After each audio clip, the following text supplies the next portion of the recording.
qui donne une portion congrue de compétences à l'Assemblée nationale. Il y a les irrecevabilités financières des articles 82 et 83 qui ne permettent à aucune proposition de loi ou d'amendement créant une charge, supprimant une recette ou créant une charge de pouvoir prospérer.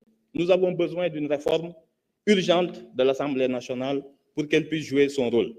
Nous savons aussi que vous avez initié la réflexion autour de la création d'une Cour constitutionnelle. Nous l'attendons avec impatience. Il y a trop de zones grises dans notre Constitution, qui fait que l'actuel Conseil constitutionnel ne peut remplir son rôle de façon efficiente, déclarant un peu trop souvent son incompétence. Nous pensons que ces zones grises doivent être adressées. Nous savons qu'il y a le projet aussi. Vous avez parlé tout à l'heure de la Cour des comptes, mais d'une haute autorité qui est chargée en amont des finances publiques, qui puisse donner à l'Assemblée nationale, avant les débats d'orientation budgétaire, un avis sur les projections de recettes et de dépenses et les hypothèses macroéconomiques. Ça nous permettrait, lors des débats d'orientation budgétaire, de pouvoir challenger les hypothèses du gouvernement. Nous savons aussi que sur le plan électoral, une autre autorité devra voir le jour pour pouvoir régler définitivement la question et des partis politiques, de leur financement, mais surtout du parrainage, que le Conseil constitutionnel ne soit plus mêlé aux jacqueries politiciennes. Nous l'attendons aussi avec impatience. Je finirai par dire que dans le financement des partis politiques, ne pas oublier ceux qui font vivre la démocratie locale, à savoir les conseils municipaux. Ce sont les laissés pour compte. Actuellement, le conseil municipal fait vraiment du patriotisme. Je vous remercie. Merci beaucoup, honorable député Amadou Ba, numéro 2. Honorable député Aïcha Touré, vous avez la parole. Honorable député Tafsir Choy Mangawach.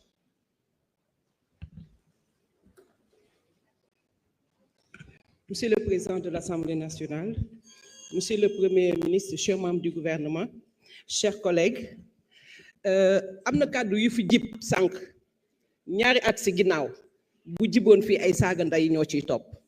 Bravo la majorité, c'est ça l'élégance parlementaire.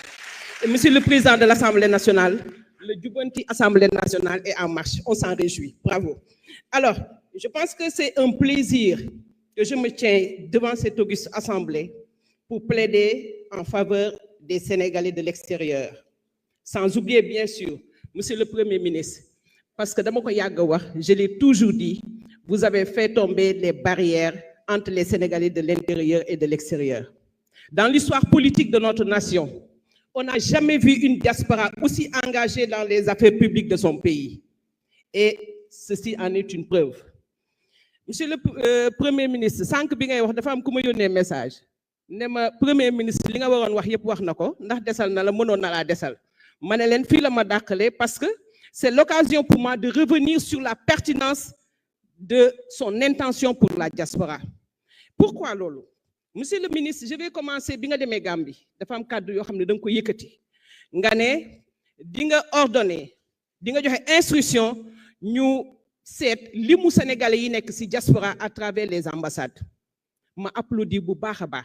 Parce que gétt sax boko yoré boko bëggé dundal da ngay xam lim bi nu mu tollu ñaaral ba vous avez dit sous mon mandat et sous la magistère du président Diomaye Faye aucun Sénégalais ne subira d'injustice sans que l'État du Sénégal ne réagisse, entre autres.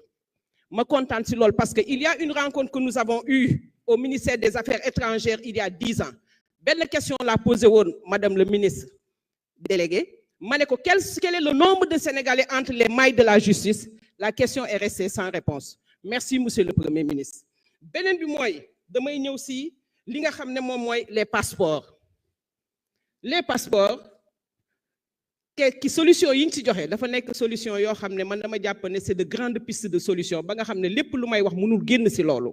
Parce que bonné passeport 10 ans. Est-ce que xam ngeen chers compatriotes né aux États-Unis, si je prends l'exemple des États-Unis, amna ko xamné dina def 5 heures de vol pour am son passeport. Ku jógee Los Angeles dem New York, tu fais 5 heures de vol. En Amérique latine, le Brésil, l'Argentine, le Mexique, tous les pays de l'Amérique latine ont un centre de production. C'est pourquoi si vous dites que le passeport d'un 10 ans, dina wàññi li nga xam ne moom la Sénégal à ne pas exclure la multiplication des centres de production parce que madame le ministre wax na ko keroog ne dinañu multiplier les centres de production. beneen bi mooy soutien aux initiatives pour retour des Sénégalais. Monsieur le ministre, Sénégalais am nañu espoir boo xam ne ñu bari pare nañu pour ñibbisi parce que l'environnement est devenu propice. beneen bi mooy un toit pour les Sénégalais de la diaspora.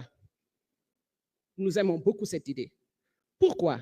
Sénégalais de la diaspora bari nañu ñi nga xam ne tey dañ am nañu xaalisu jënd mais ils sont souvent victimes d'arnaque, d'escroquerie, du seen cuune, du seen ñàkk xam mais day am ñu ñu wóolu teg ko seen loxo ñu jaar seen kaw. C'est pourquoi quand j'ai vu dans le référentiel l'ouverture d'un bureau d'un bureau de recueil de déposition et de plainte contre escroquerie et arnaque, dañu kontaan ñun. te wax nañ ko ci campagne bi, les Sénégalais ont beaucoup applaudi monsieur le Premier ministre. Donc ici damay laajte, est-ce que la direction des affaires religieuses prend en charge les préoccupations de la diaspora dans ce sens? Parce qu'on en a vraiment besoin au nom du lien intergénérationnel pour que nos enfants puissent bénéficier de l'héritage de leurs parents ici. Jërëjëf, honorable député Aïcha Touré. Honorable député Tafsir Thioye, vous avez la parole. Honorable député Aïssata Tall se prépare.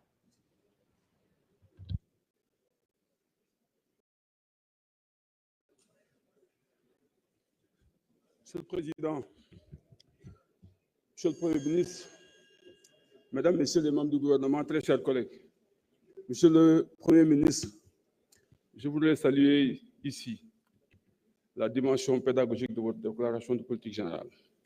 En ce qu'elle nous renseigne sur deux choses, la réalité de l'État et la continuité de l'État. On a beau changer systémique, transformation systémique, révolution systémique, tout, mais l'État demeurera l'État et il sera toujours l'État. Et c'est aujourd'hui ce que nous avons vu ici, que l'État est resté l'État.